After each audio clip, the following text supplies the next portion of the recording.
When we started the project, we obviously played or replayed the original Gothic games to have kind of like a fresh memory. Because I mean, in your head, you always have a better version like kept than it actually was.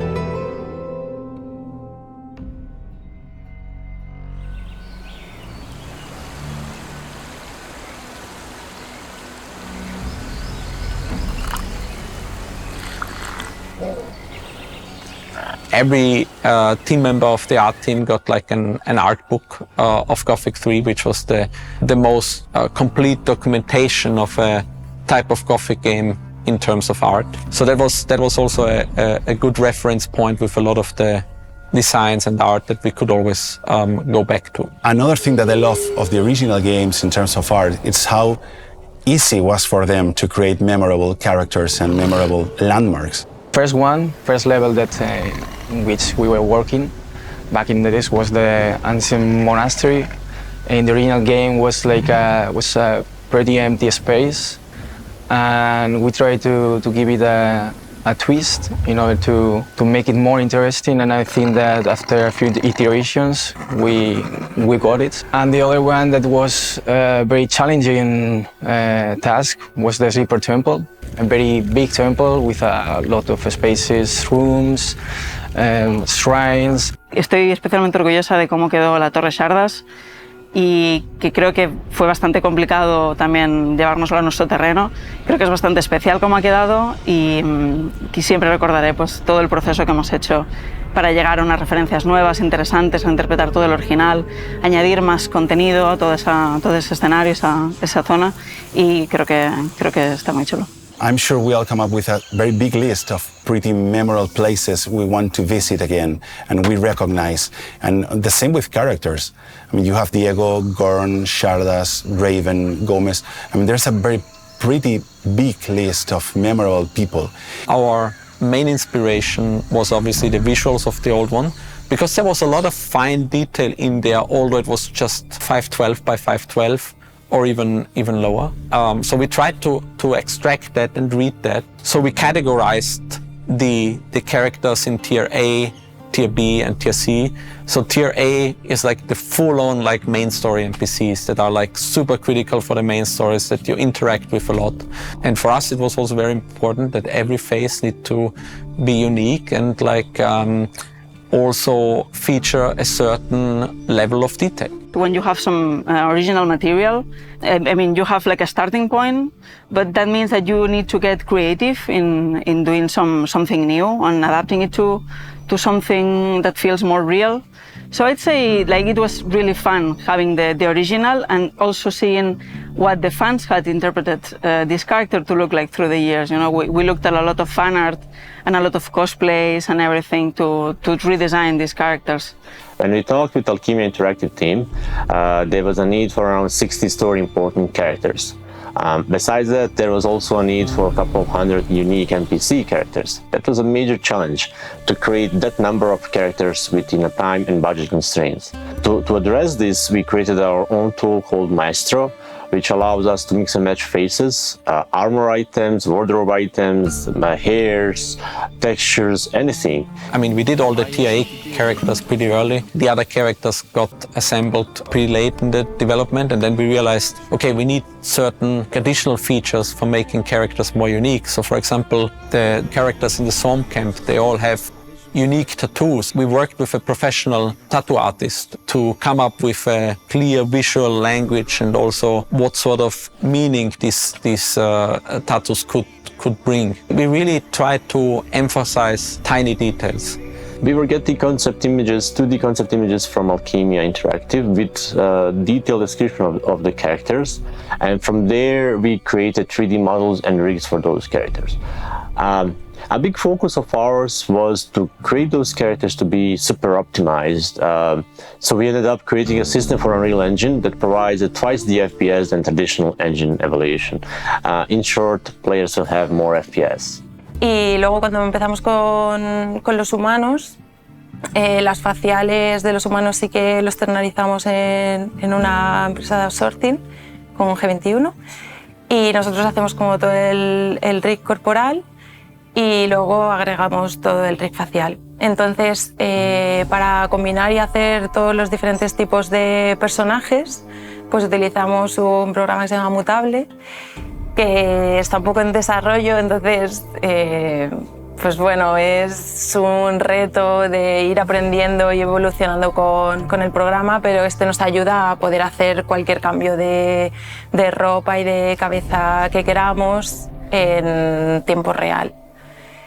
I think the most difficult character and the one where we iterated on the most was Diego, because he is also the character you meet at the very first thing, and I think a very beloved character by the fans. So we did a lot of back and forth and iterations over iterations, and then just by luck we actually were able to come up with the perfect concept art where everybody was like, okay, this is it, let's just try to build it out. And I mean, fortunately enough, our partner studio, Gate 21, did an amazing job of converting that concept into 3D, and that's how you end up with the Diego as he is. Could you improve my armor? For the right price, sure. Armor system we have in Gothic Remake, we are going out from levels of armor like the light, the medium and the heavy, and what we are aiming for is for customization for the player.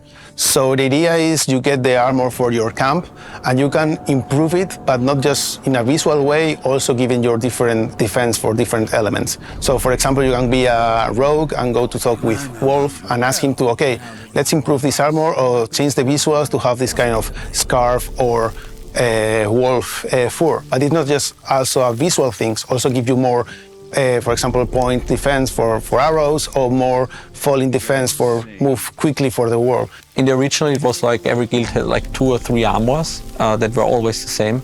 And we felt like, you know, you meet a handful of shadows, a handful of guards. It would be kind of cool if every armor has some slight difference in there. So we kind of like added some variation in there. And via that system, we actually were like, well, why not expose it to the player? Bueno, por ejemplo, he trabajado de muchos personajes, los de toda la ropa del Old Camp, por ejemplo, me encargué yo básicamente y creo que al final quedó bastante resultón. Los Shadows, por ejemplo, me gusta muchísimo cómo quedaron, aunque hubo mucha dificultad entre pues, convertir algo tan icónico del original en algo nuevo. I'm Nico, I'm a programmer at Alkimia. And yeah, I'm mostly doing conversation camera stuff. We have a bunch of different presets.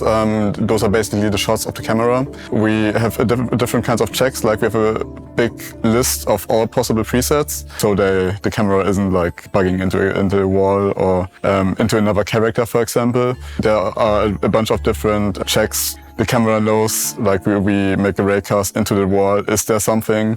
There can't be anything in the way. When you think about what could influence the light, of course, like the daytime, like is it night, is it day? Big difference. Are you inside a building? Are you outside? Are you like right next holding a torch in the night, or are you without a torch? Of course, it's like a big difference too. For the more important ones, we don't use any randomness. Everything is fully planned.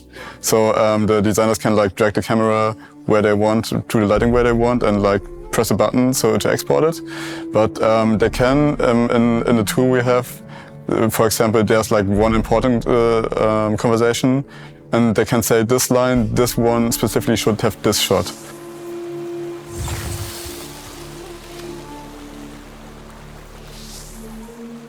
In the Tech Art team, we try to give it more soul to the game. We try to make it more alive, more dynamic. The creatures feel more alive when they interact with the environment.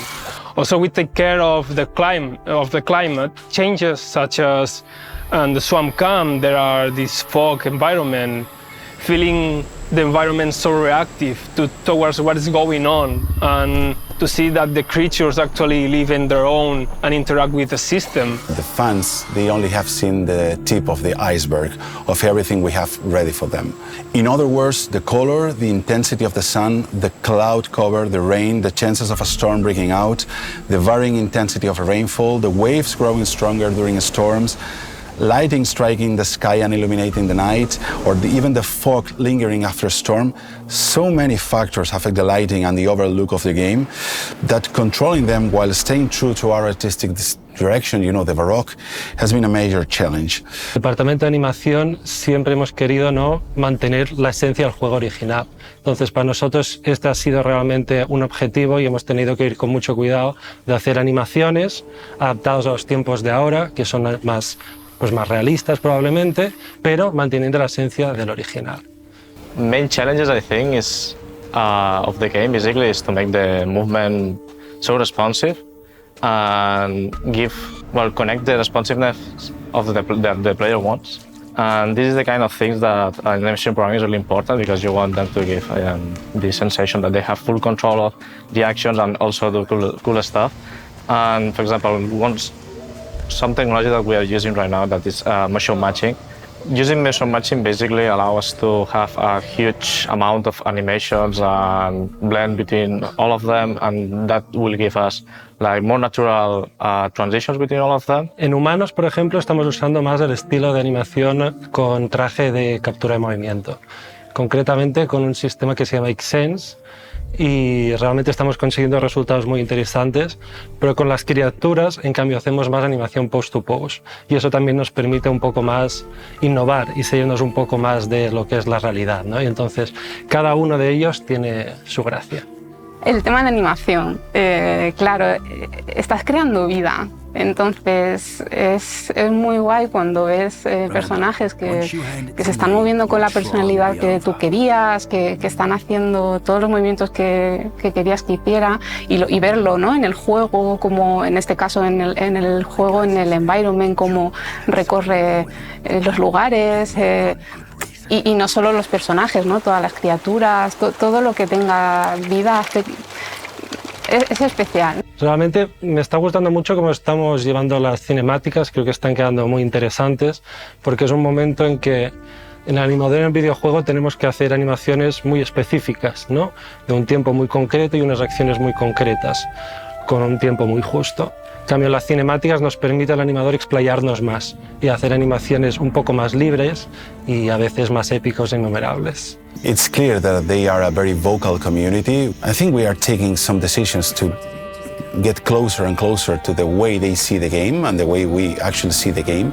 And this attitude of listening to the fans and trying to understand what they were trying to say, as with their criticism, it's something that we always apply to the art team as well.